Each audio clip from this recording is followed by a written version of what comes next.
예, 여러분, 이 시간에는 하이델베르크 요리문답 제3문에서 11문까지 죄론에 대한 2편이 되겠습니다.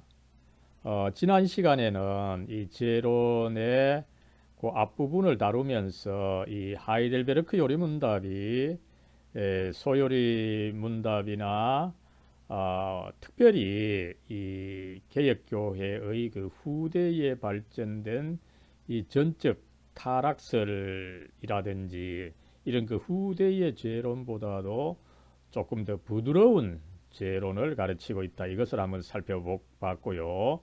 또 그 인간의 비참함 그리고 이 죄라고 하는 것은 분명히 그 하나님의 율법을 범하는 것이다. 그리고 이런 죄를 또 각성하게 되는 것은 그 하나님의 율법을 통해서다라고 하는 것을 한번 살펴봤습니다. 이 시간에는 조금 이제 그 신학적 문제로서 이 원죄의 그 문제가 있습니다. 그랬을 때 이 원죄를 현재 뭐 세계 신학계에서 본다면은 이 원죄를 인정하지 않거나 혹은 인정한다 하더라도 굉장히 그 약하게 인정하는 이런 흐름이 있기 때문에 우리로서는 또 뭐 그렇다고 해서 이거에 대한 모든 논의를 살펴볼 수는 없고 원죄에 대한 이 전통적 입장만 살펴보고자 합니다. 그리고 나서 제일 중요한 부분인데 그죠? 우리가 이 성경과 기독교가 가르치는 죄라고 할 때 그죠?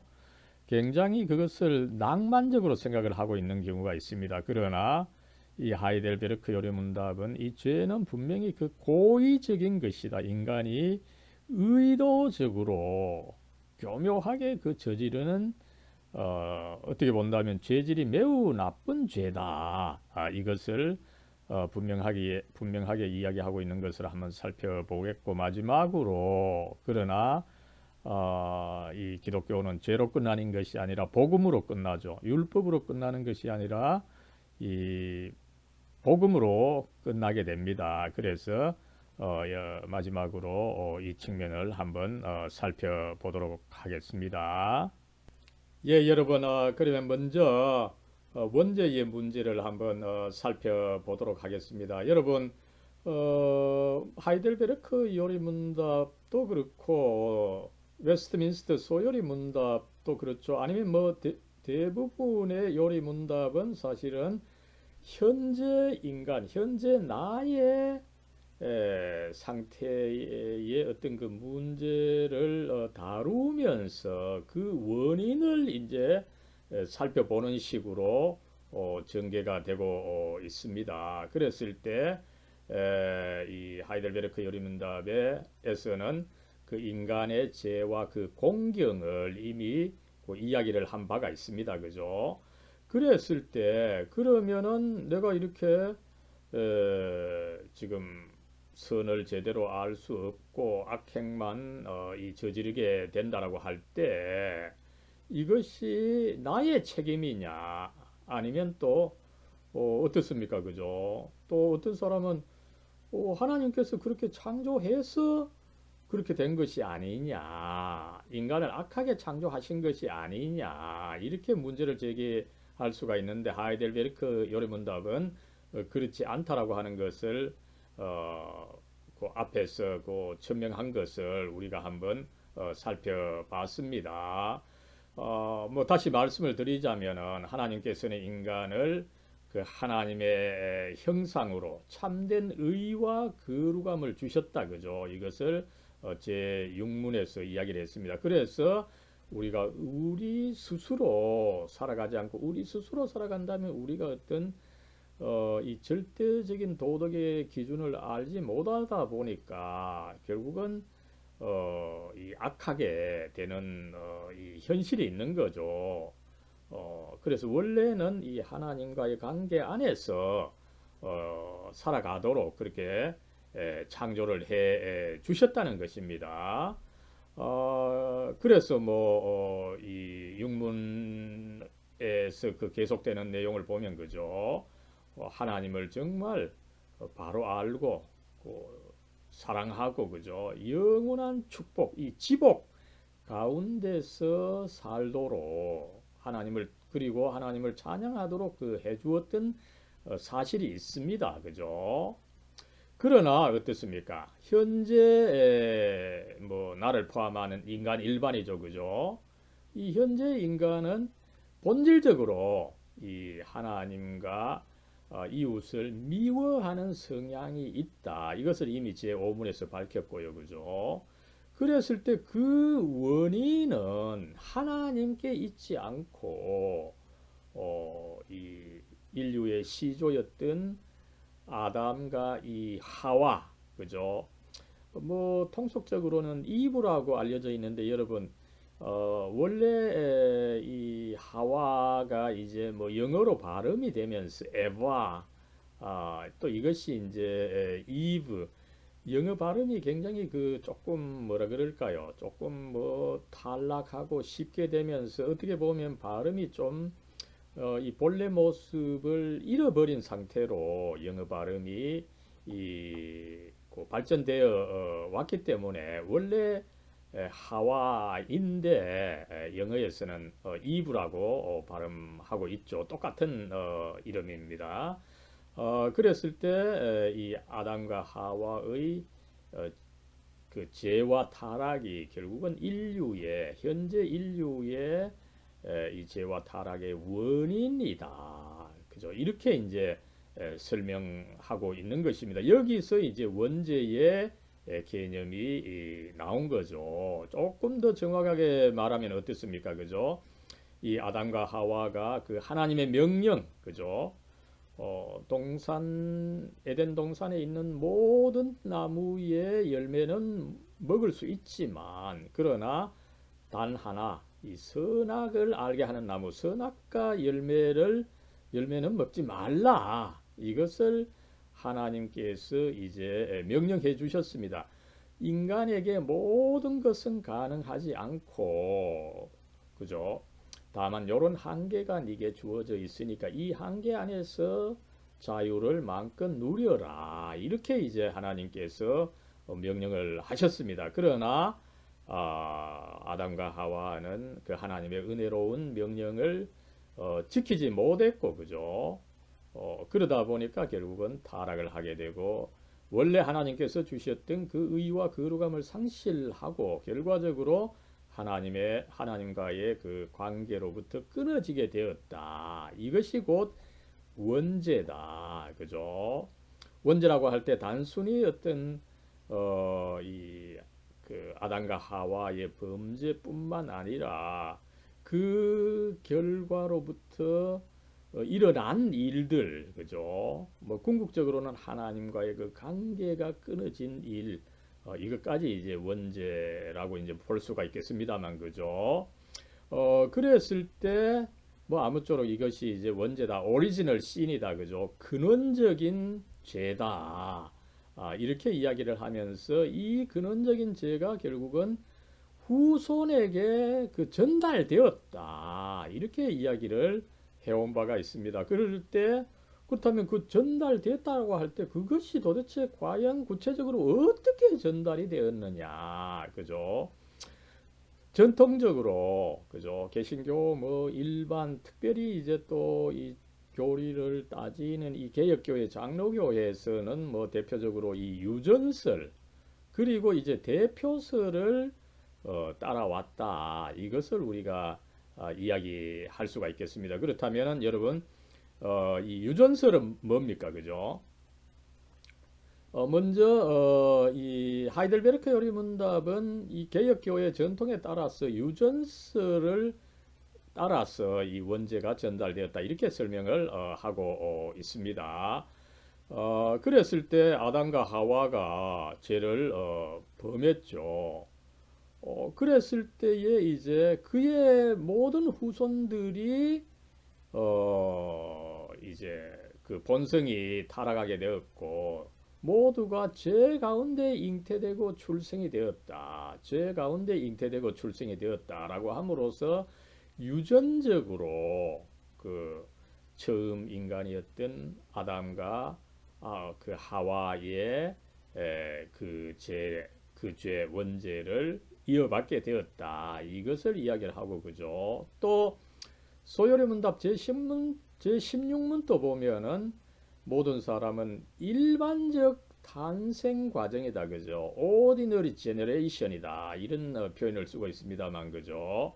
뭐 탄생하면서 결국은 또 유전적으로 나름대로 이 원죄를 이어받게 되었다. 이것을 이야기를 하고 있습니다. 그래서 이 하이델베르크 요리문답과 소요리문답은 뭐 일반적으로 이 원죄의 전달 방식에 있어서 유전서를 따른다 이렇게 이야기를 할 수가 있습니다. 여기에 이제 뭐 나중에 더 많이 발전이 되었습니다만 그죠. 이 개혁교회나 개신교 일반은 사실은 이 대표서를 더 많이 따른다 이렇게 봐도 과언이 아닐 것입니다. 그죠? 이 아담의 어떤 그 위치입니다. 그죠? 이미 뭐 사도 바울도 아담이 제 첫째 아담이요. 또 그리스도가 이제 둘째 아담이다. 이런 이제 표현을 쓰고 있죠. 그래서 이 아담은 그의 후손과 관련해서 이중적 위치를 가진다는 거죠. 그저 자연적으로는 어떻습니까? 인류의 머리입니다. 그죠? 최초의 인간이었죠. 그랬을 때 인류의 머리 대표자입니다. 그죠? 인류의 대표가 되는 거죠. 하나님과 관계해서 그 인류의 대표자가 된 것입니다. 그죠? 그랬을 때 어떻습니까? 그죠? 이 인류의 대표가 문제가 있으면은 그의 문제가 그 후손에게 영향을 미치는 것입니다. 그죠? 뭐, 이 한 나라에 있어서도 마찬가지죠. 한 나라의 대통령이랄지 왕이랄지 최고의 지도자가 문제가 있으면 그 문제가 그 나라 국민 전체에게 미치는 것과 같은 이치다. 이렇게 볼 수가 있을 것입니다. 그래서 이 아담이 인류의 대표로서 그 하나님께 죄를 짓게 되다 보니까 그의 죄가 모든 인류에게 그 전가가 되었다. 이것이 이제 대표설이라고 보겠습니다. 그런데 이제 소요리 문답을 우리가 그 16문을 보면은 흥미롭게 이 대표설을 조금 이야기하고 있는 것을 알 수가 있죠. 그죠? 이 아담이 인류의 대표라고 이야기를 하고 있습니다. 그 자신뿐만 아니라 그의 후손들과 그 하나님께서 이 계약을 맺으셨다. 그죠? 인류를 대표해서 아담이 하나님과 그 계약을 맺은 바가 있기 때문에 그 아담의 죄가 자연스럽게 그 대표했던 우리 인류에게 그 죄가 미치게 된다. 이것을 이 대표설이라고 합니다만은 이 소요리 문답이 그 대표설을 조금 그 가르치고 있는 것을 알 수가 있는 거죠. 그러면서도 뭐 앞에서 이야기했던 것처럼 이 인류가 이 일반적 탄생 과정을 통해서 태어나면서 이미 이 아담과 함께 범죄하고 그와 더불어 타락하게 되었다. 또 유전설도 가르치고 있는 것을 우리가 확인을 할 수가 있습니다. 여러분 그랬을 때 이 하이델베르크 요리문답, 소요리문답이 뭐 유전설과 대표설을 통해서 이 원죄를 이 나름대로 강하게 그 주장하고 있는 것을 우리가 확인을 할 수가 있죠. 그러면 왜 이 원죄론을 가르치느냐, 그죠? 역사적으로 본다면 여러분 이 펠라기우스주의 때문인 거죠. 펠라기우스는 어떤 주장을 했습니까, 그죠? 이 아담을 이해할 때 아담이 그렇게 하나님께 죄를 지었는데 그것은 그 자신만의 죄라는 거죠. 그렇기 때문에 그것이 다른 사람에게 영향을 미치지 못한다. 모든 인간은 똑같이 그 하나님과의 관계를 가지기 때문에 누구 하나의 죄가 다른 사람의 죄에 영향을 미치지 않는다. 그리고 또 모든 인간은 뭐 원래 태어날 때 악하지도 않고 선하지도 않게 태어났고 모든 것은 그의 그 자유의사에 따라 결정될 뿐이라는 거죠. 또 그리고 또 나름대로 뭐 악한 측면이 있을지 모르겠지만 선한 측면도 있어서 그 스스로 하나님을 알 수 있고 또 노력을 하기만 한다면 완전하게 될 수 있다. 그죠? 인간을 굉장히 그 어떻게 보면은 이 선하게 본 나름대로 이 우리 유교에 있어서 맹자의 이 성선설도 비슷합니다만 그죠? 어떻게 보면은 낭만적 인간관입니다. 그죠? 이런 낭만적 혹은 어떤 뭐 인문주의적 인간관이죠. 이런 인간관은 뭐 어디에 선떠나 있고 또 시대마다 더 강하게 될 수 있고 더 약하게 될 수 있고 그죠? 이런 흐름이 있는 것을 우리가 알 수가 있습니다. 그랬을 때 교회는 결국 이 펠라기우스주의를 만약에 받아들인다면 어떻게 됩니까? 그죠?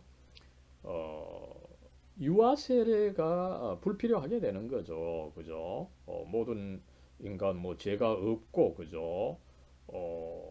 그 또 스스로 하나님을 그 알 수 있는 존재다. 그죠? 또 나아가서 어떻게 엄밀하게 본다면 결국 인간에게 있어서 이 신앙이 절대적으로 필요한 것은 아니다.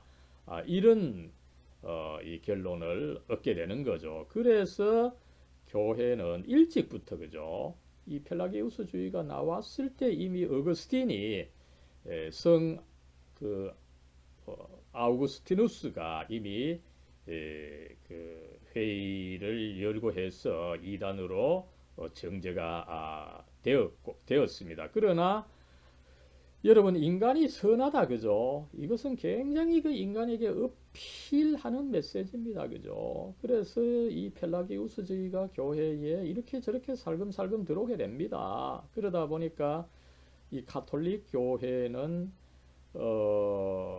반 펠라기우스, 절반 펠라기우스, 이 펠라기우스를 한 반 정도만 싹 받아들이는 그래서 인간이 그 선행을 해야 된다. 또 선을 또 스스로 알 수 있다. 그죠?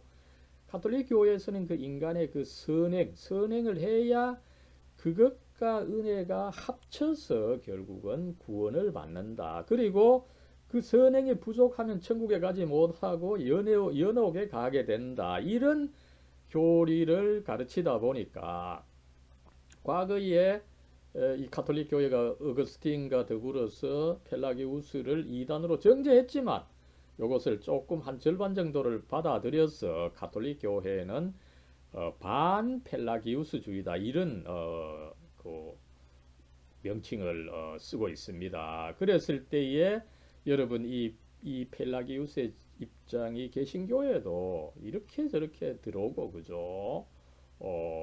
이 굉장히 교회를 괴롭혀 온 이 교리 중에 하나인데 그죠?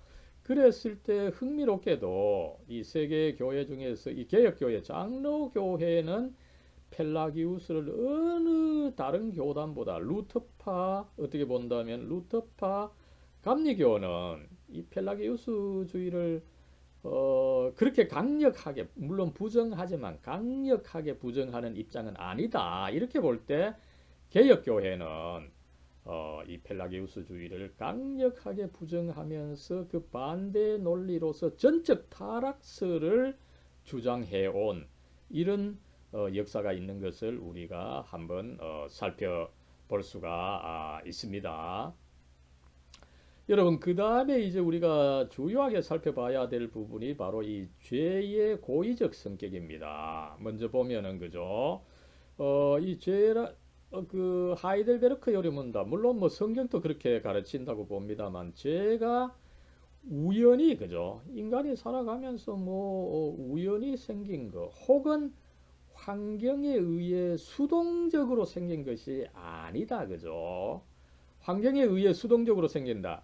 인간이 유혹을 받을 수가 있습니다. 그죠? 그러나 그 유혹을 순전히 수동적으로만 받아들여서 이 죄를 범하는 것이 아니라, 그죠? 분명히 고의적으로 불순종하는 것이다. 그 하나님의 명령을 이 불순종하는 것인데 그것이 고의적이다. 그죠? 여기서 영어에서 그 willful, 그죠?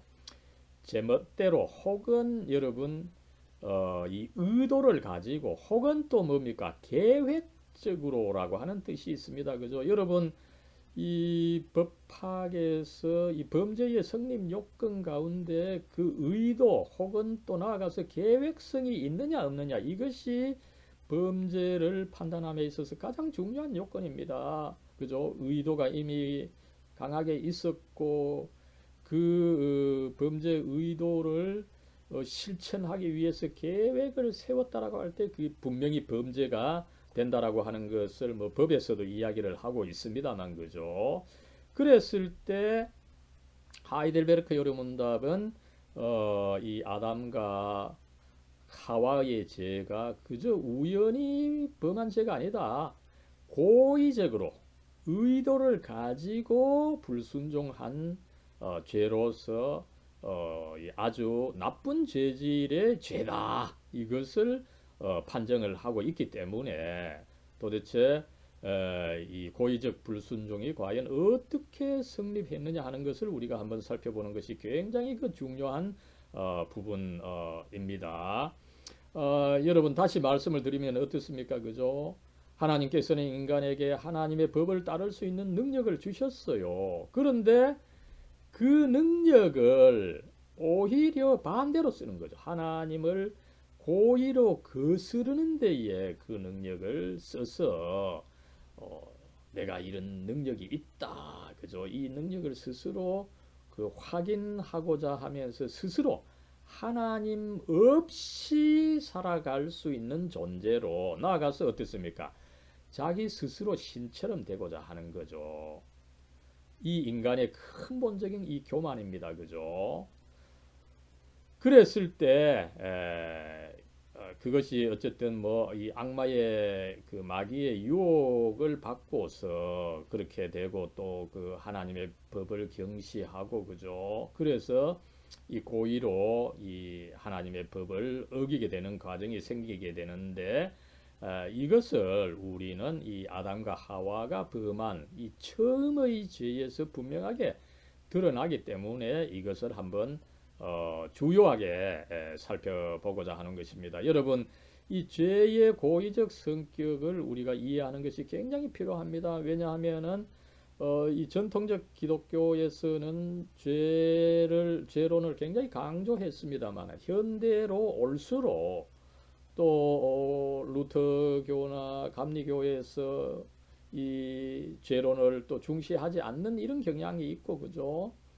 또 뭐 현대의 대부분의 윤리, 그죠? 뭐 죄를 전혀 이야기하지 않습니다. 그죠? 인간이 그 선하다. 그죠? 뭐를 해도 뭐 좋다. 그죠? 자기를 실현하기만 된다. 그죠? 이렇게 이야기를 함으로 해서 인간의 이 어떤 이 성선설, 그죠? 낭만적 성선설이 얼마나 그 이야기가 되고 있기 때문에 성경은 그렇지 않다. 성경은 이 죄가 분명히 그 고의적 성격을 가진 것으로서 매우 그 악한 것이다.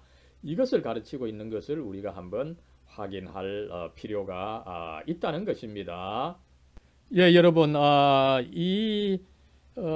처음 인간의 그 범죄의 고의적 성격을 이해하기 위해서는 먼저 우리가 이 창세기 2장 16절, 17절에 나오는 그 하나님께서 그 처음 인간, 그죠? 이 아담에게 해 주셨던 이 그 명령을 한번 살펴볼 필요가 있습니다. 이 16절 먼저, 그죠?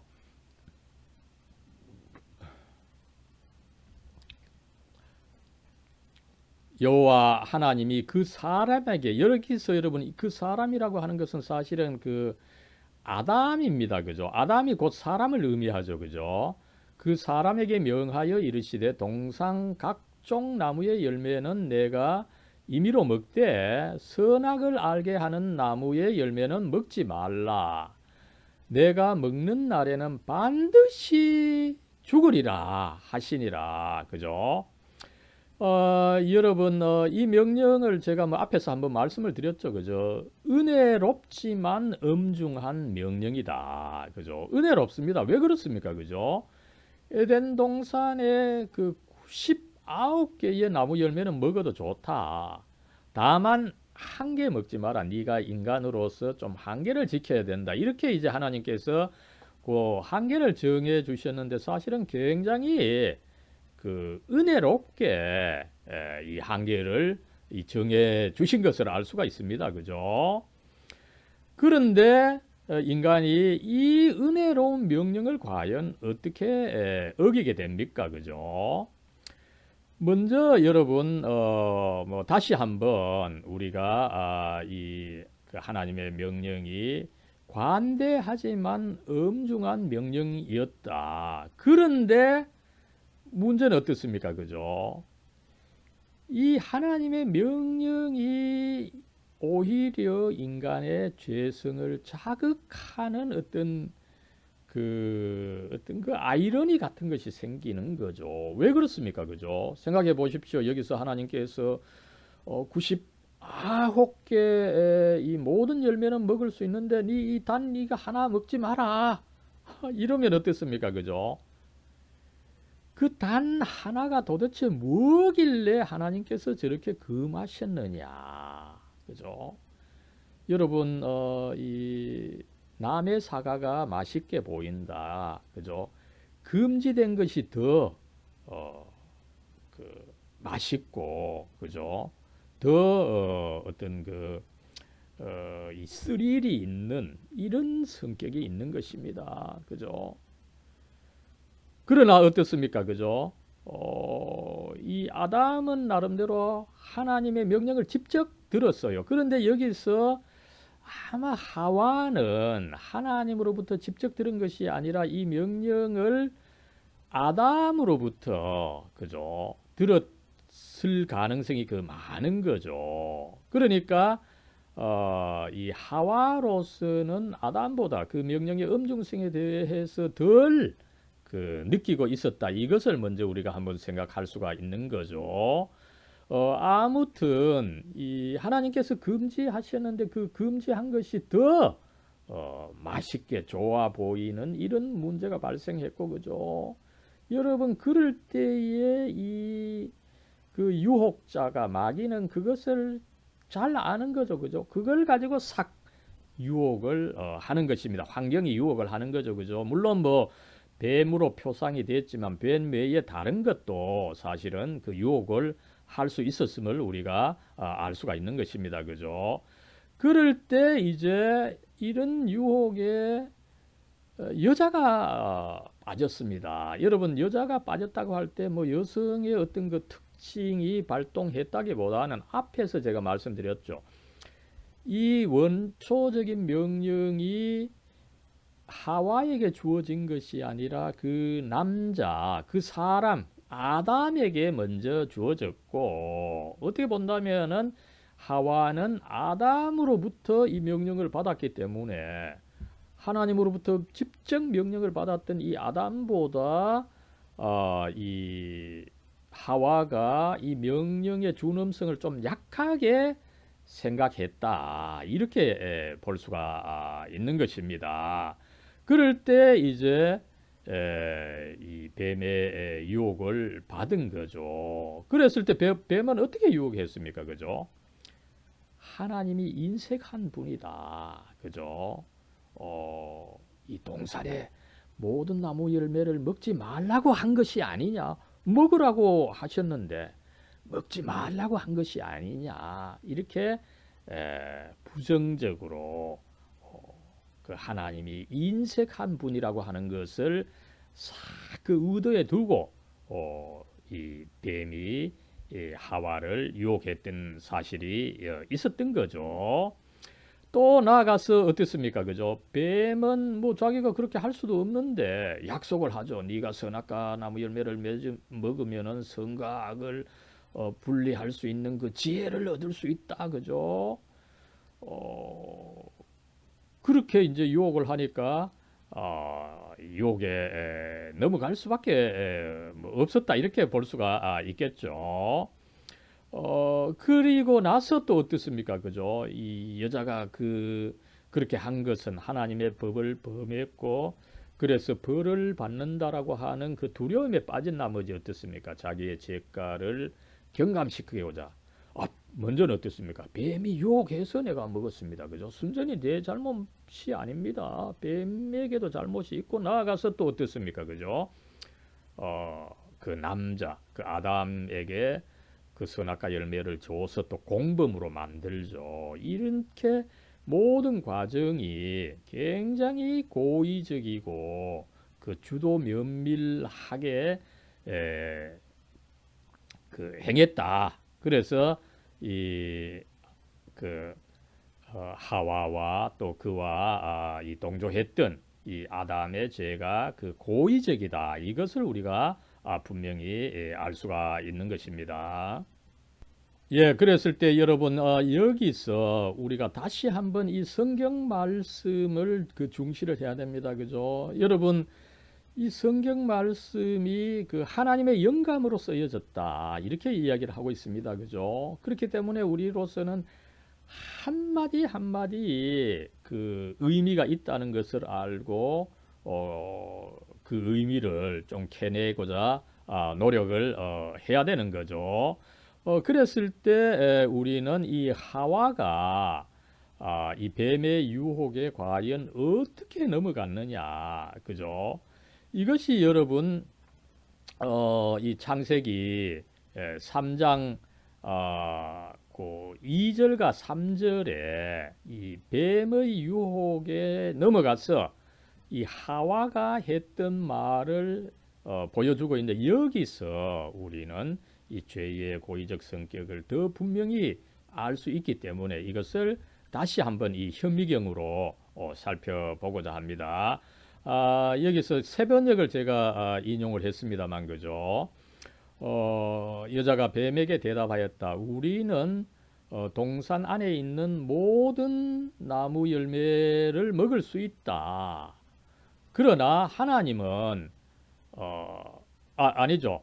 여러분 여기서 이제 이 뱀이 일단 물었던 거죠, 그죠? 이 동산 안에 있는 나무 열매 모든 나무 열매를 먹지 말라고 하시더냐. 이렇게 이제 이 뱀이 그 유혹을 하면서 물었을 때 이 하와가 이 대답했던 거죠, 그죠? 우리는 동산 안에 있는 이 모든은 제가 집어넣은 겁니다, 그죠? 동산 안에 있는 나무의 열매를 먹을 수 있다. 그러나 하나님은 동산 한가운데 있는 나무 의 열매는 먹지도 말고 만지지도 말라고 하셨다. 어기면 우리가 죽는다고 하셨다. 여러분 여기서 이제 이 꺽쇠 이 관로로 집어넣은 것은 이 죄가 이 하와가 어떻게 그 곡해한 말을 제가 이렇게 갈로로 집어 넣은 것입니다. 구체적으로 한번 보죠. 그 앞에서 우리가 하나님의 그 처음 그 명령을 한번 살펴봤던 거죠, 그죠? 하나님께서는 먼저는 이 동산에 있는 모든 나무의 열매는 먹을 수 있다. 그러나 선악과 나무 열매만은 먹을 수 없다. 이렇게 말씀을 하실 때 우선은 하나님께서 모든 나무의 열매를 먹을 수 있다. 이렇게 이야기를 했습니다. 그런데 여러분 하와는 모든이라고 하는 말을 빼버린 거죠. 그 의미는 뭡니까? 겨우 몇몇 나무의 열매만 먹을 수 있게 허락하셨다라는 식으로 해서 하나님이 정말 인색한 분이다. 그죠?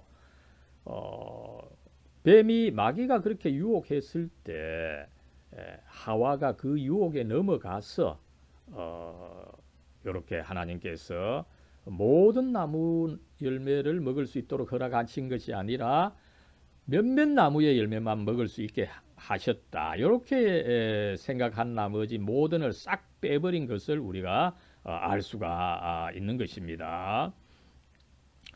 그 다음에 또 우리가 살펴볼 것은 뭡니까? 하나님께서는 분명히 이 동산에 있는 모든 나무의 그 실과를 먹을 수 있지만 선악을 알게 하는 나무의 열매만은 먹지 말라. 선악과를 분명히 그 지칭을 하셨어요. 그죠?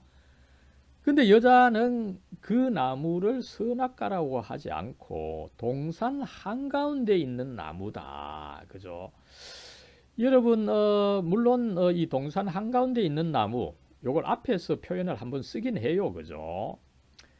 그러나 이 전체 문맥에서는 하나님께서 그 선악과가 도대체 어디 있는지 그 위치를 이 특정해 주시지는 않으셨어요. 그런데 그 여자는 하와는 그 선악과가 동산 한가운데 있는 나무다. 그죠? 이것은 뭡니까? 이미 하와가 그 나무를 눈여겨 봤다. 그래서 그 나무의 특징을 하나님께서는 그 선악과로 이렇게 지칭을 했는데 하와는 그것이 동산 한가운데 있어서 튀어나는 그런 나무다. 그죠? 특별한 의미가 있는 것처럼 곡해를 한 거죠. 그 다음에 이제 세 번째로는 뭡니까? 하나님께서는 먹지 말라고만 하셨어요. 그죠? 그러다 보니까 만질 수도 사실은 있는 겁니다. 여러분, 무엇이든지 탐이 나면 일단 한번 만져보죠. 그죠? 하나님께서 이 만져보는 것은 아마 허락을 하셨던 것 같아요. 그래서 먹지 말라 요 말씀만 하셨지 만지지도 말라 이것을 이 말은 하시지 않으셨습니다. 그런데 이 하와는 먹지도 말고 만지지도 말라. 하나님은 그만큼 그 인색한 분이다. 그죠? 이것을 여기서 또 드러낸 것을 우리가 알 수가 있습니다. 그 다음에 또 어떻습니까? 그죠? 하와는 이 하나님의 명령의 준엄성을 계속해서 희석시키죠. 여기서 어떻습니까? 그죠? 어기면 우리가 죽는다. 이렇게 하나님께서 말씀하셨다. 이렇게 이야기를 합니다. 그죠? 하나님께서 그렇게 이야기를 하신 것이 아니죠. 그죠? 먼저는 뭡니까? 어기면 내가 반드시 죽는다. 여기서 주어와 반드시라고 하는 말이 빠진 것을 우리가 알 수가 있는 거죠. 그죠? 먼저 주어입니다. 그죠? 하나님께서는 앞에서 명령을 줄 때 분명히 그 사람 아담에게 이야기를 하면서 아담 네가 먹으면 죽는다. 분명히 주어를 이 2인칭 단수로 썼습니다. 그죠? 그랬을 때 하와는 불특정 다수, 그죠? 우리 복수로 일단은 그죠? 혼자 그렇게 하면은 부담스러우니까 우리로 이제 혹은 이제 뭐 같은 문맥에 있는 너희들로 바꾸어서 2인칭 복수로 싹 바꾸는 것을 우리가 알 수가 있는 거죠. 그리고 하나님께서는 어기면 내가 반드시 죽는다. 이렇게 이제 이 엄중하게 명령을 하신 것을 알 수가 있습니다. 그죠? 그런데 어떻습니까? 그죠? 하와는 어기면 우리가 죽는다. 반드시를 싹 빼버린 거죠. 그죠? 여기서 여러분 이 엄중성이 더 있다라고 이제 우리가 볼 수 있는데 그것은 뭔가 하면 여러분 이 히브리어에서는 반드시라고 하는 말보다는 죽는다라고 하는 말을 2번 쓰고 있어요. 그걸 강조하기 위해서 네가 이 명령을 어기면은 죽는다. 그죠? 그럴 때에 이제 뭐 영어에서도 마찬가지지만 우리말에 있어서도 죽는다 2번 반복하면은 그 어감이 이상하다 보니까 그 죽는 두 번 반복하지 않고 그를 대신에 그 반드시라고 하는 말을 넣어서 강조하고 있는데 하와는 그것을 싹 빼버리면서 그죠? 하나님께서는 반드시 죽는다 이랬는데 하와는 뭐 죽을 수도 있을 것이다. 그죠? 이런 식으로 싹 희석시킨 것을 알 수가 있습니다. 여러분 그렇게 할 때 어떻습니까? 그죠? 앞에서 말씀을 드렸지만 하나님께서는 정말 관대 은혜롭지만 분명히 그 한계를 정해 주시고 그 한계를 범할 때는 엄중한 그죠? 이런 이제 법을 주셨던 것입니다. 그러나 하와는 그 은혜롭고 관대한 법이지만 그것마저도 범하기 위해서 하나님께서 인색하신 분이고 그죠? 그리고 또 내가 설사 이 죄를 범한다 하더라도 뭐 이 벌은 좀 약한 식으로 그 곡해를 하게 되는 거죠. 이것을 통해서 우리는 여러분 인간이 어떤 그 법을 지켜야 되는데 그죠? 그 법을 범함에 있어서 굉장히 그 고의적이고 의도적이고 계획적이라고 하는 것을 우리는 여기서 한번 살펴볼 수가 있고 그래서 여러분 이 성경이 이런 그 인간의 그 미묘한 어떤 심사와 그 심리를 그죠? 그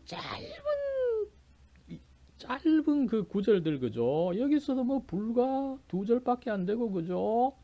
굉장히 그 짧은 말을 통해서 정밀하게 그 묘사하는 거죠. 인간의 그 어떤 지혜로 이 세상의 모든 현자들이 모여서 이런 스토리를 만들어낸다 하더라도 절대로 만들 수 없는 그런 그 하나님의 영감으로 쓰여져서 그런 인간의 그 문제를 잘 그 계시해 준다. 이것을 우리는 여기서 한번 확인을 할 수가 있는 것입니다.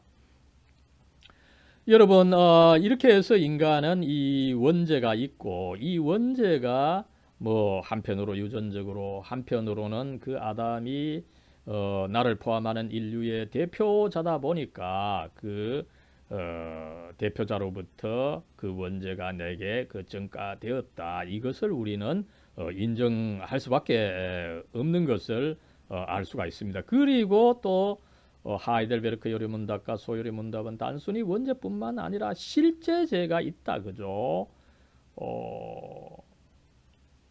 그러니까 어떤 그 어떤 그 죄의 문제가 사실은 단순히 원죄뿐만 아니라 실제 죄로 인해서 더 깊다. 그죠? 이것을 이야기를 하고 있습니다만 그러나 그것으로 끝나지 않죠. 그죠? 이런 죄로부터의 구원의 가능성에 대해서 이야기를 함으로 해서 이 죄론을 끝내고 있는 것을 우리가 알 수가 있습니다. 그래서 이 하이델베르크 요리문답 10문과 소요리문답 18문 그죠? 여러분 이 원죄를 중시하죠. 그죠? 원죄를 중시하면서도 이 실제죄 그죠? 액추얼 씬 인간이 현실에서 직접적으로 이 범하고 있는 죄를 같이 이야기하고 있습니다. 그죠? 단순히 죄의 원인으로서 원죄만 이야기하는 것이 아니라 또한 그 실제죄를 이야기를 하고 있는 것입니다. 그랬을 때 이 원죄와 실제죄 그 죄 깊이가 더 큼으로 해서 그죠? 이에 대해서 하나님께서는 심하게 분노하고 계시고 처벌을 하시는데 어떻습니까? 그죠? 현재도 그 처벌이 이루어지고 있고 또한 죽음 후에도 영원히 이루어지리라. 그죠? 그 처벌의 강도가 매우 강하다라고 하는 것을 천명하고 있는 것을 우리가 알 수가 있습니다. 그래서 어떻게 본다면은 뭐 기독교 전체 그죠? 이런 요리문답들은 인간의 그 죄의 문제에 대해서 굉장히 그 부정적이다. 그죠? 그래서 그 하이델베르크 요리문답 8문에서 그 천명을 하죠. 인간은 이제 그 스스로는 어떤 선한 일도 할 수 없고, 그죠? 그 악을 저지를 수밖에 없는 이런 그 공경에 처해 있다. 이것을 이야기를 하고 있습니다. 그러면 여러분, 이런 상태로 끝날 것입니까? 그죠? 아니죠. 또한 하나님께서는 어, 그 은혜로운 분이시다. 11문에서 그죠? 이 하나님께서 은혜로운 분이심으로 해서 어떤 방식으로든지 우리를 구원해 주실 것이다. 그죠? 단순히 죄론으로 끝내는 것이 아니라 또한 이 구원의 이 복음으로 그 끝나는 것을, 이 죄론을 끝내는 것을 우리가 알 수가 있습니다. 예, 그랬을 때 여러분 그 하이델베르크 요리 문답은 하나님께서 이제 그 이 죄 나름대로 어떻게 본다면은 이 우리가 이 하나님의 율법을 범함으로써 이 죄가 있게 되었습니다. 그리고 또 그 죄가 있는 것은 죄가 있는 것을 또 인식하는 것은 하나님의 율법을 통했습니다. 그죠? 그러나 우리가 죄 중에서 끝나지 않도록 하나님께서는 우리를 구원하시는데 그 구원의 복음이 또한 우리에게 주어져 있다. 이것은 이제 19문에서 이야기를 하는데, 그죠? 뭐 어떻게 보면은 다음 주부터 인간이 그러면은 그 죄에 대해서 벌을 과연 어떻게 받고, 그죠? 이 벌의 문제를 이제 해결하면은 이 구원의 어떤 그 복음이 주어지는데, 과연 그 복음이 어떻게 주어지느냐, 이것은 이 다음 강의에서 다루게 될 것입니다. 그래서 여러분, 우리가 죄론을 다룰 때는 이 죄의 문제를 참 그 죄의 문제가 엄중하다라고 하는 것을 다루어야 됩니다. 그죠? 이 죄론을 소홀하게 다루어서는 이 복음을 또한 그 소홀하게 다루게 되는 거죠. 그래서 한편으로 우리가 그 하나님의 율법을 통해서 이 죄를 인지할 수 있게 되고, 그죠? 또 죄를 알게 되면 어떻게 됩니까? 그죠? 그 하나님의 그 은혜로운 그 구원 활동, 그 예수 그리스도를 우리가 받아들임으로 해서 구원을 얻게 된다. 이것을 이제 같이 이야기하는 것이 좋다는 거죠.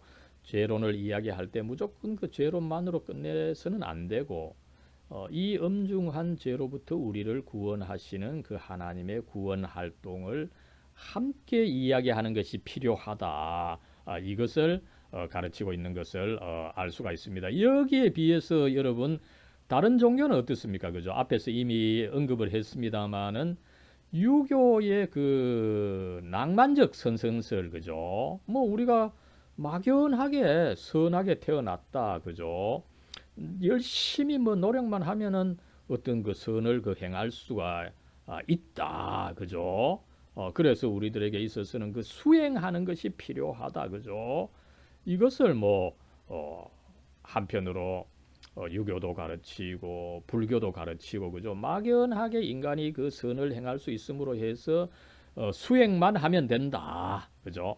그러나 여러분, 참 수행해도 결국은 이 악행을 그 벗어날 수가 없다, 그죠? 그것을 우리가 경험적으로도 알 수가 있고, 그죠? 또 하나님의 입장에서 본다면 더구나 더 그런 거죠. 또 다른 한편으로 여러분, 힌두교에서나 그죠? 불교에서 뭐 받아들여서 윤회론을 가르치는데, 그죠? 윤회론은 어떻게 보면은 이 부정적 존재론입니다, 그죠? 존재 자체가 이 끊임없이 그 회전하는 이 윤회의 바퀴에 그 갇혀 있다는 거죠, 그죠? 이 존재 자체가 악하다는 것입니다. 그래서 이 존재 자체를 멈추는 것, 그죠? 그것이 곧 여러분 닐바나 열반이죠. 그러나 이 닐바나 열반에 들어가는 것은 극소수고 그죠. 대부분의 나를 비롯한 대부분의 사람은 결국은 이 악한 존재를 계속 해야 된다는 거죠. 윤회 바퀴처럼 돌아가면서 그죠. 여기서는 전반적으로 존재 자체가 부정한 것으로 보기 때문에 구원이 뭐 거의 없는 거죠. 그죠? 이런 식으로 우리가 봐서는 안 된다. 오히려 기독교야말로 그래서 한편으로 인간의 죄성을 잘 밝히면서도 또 그 죄로부터의 구원을 완벽한 구원을 또 가르치는 것을 우리가 한번 확인할 수가 있는 것입니다. 여러분 아무쪼록 지금까지 이 하이델베르크 요리문답 제3문에서 제11문까지 나타난 이 죄론 그죠? 또 우리가 뭐 이렇게 저렇게 들어왔던 바에 원죄론 또 나아가서 이 죄의 고의적 성격 이런 것을 한번 조금 깊게 한번 살펴봤습니다. 사랑과 은혜로 충만하신 하나님, 이 시간 저희들 또 인터넷을 통해서지만 이렇게 함께 하나님의 역사에 대해서 저희들 한번 배우게 해주시니 참 감사를 드립니다. 하나님, 이 시간에는 이 죄론에 대해서 배웠습니다. 하나님, 우리 인간들 하나님 보시기에 참으로 죄인이라고 하는 것을 우리가 하나님의 말씀을 통해서 다시 한번 깨닫게 됩니다. 하나님께서는 인간들 우리에게 우리가 참으로 자유하도록 한계를 정해 주셨지만 그 한계에 저희들 만족하지 못하고 오히려 그 한계를 거스르는 저희들의 모습을 발견하게 됩니다.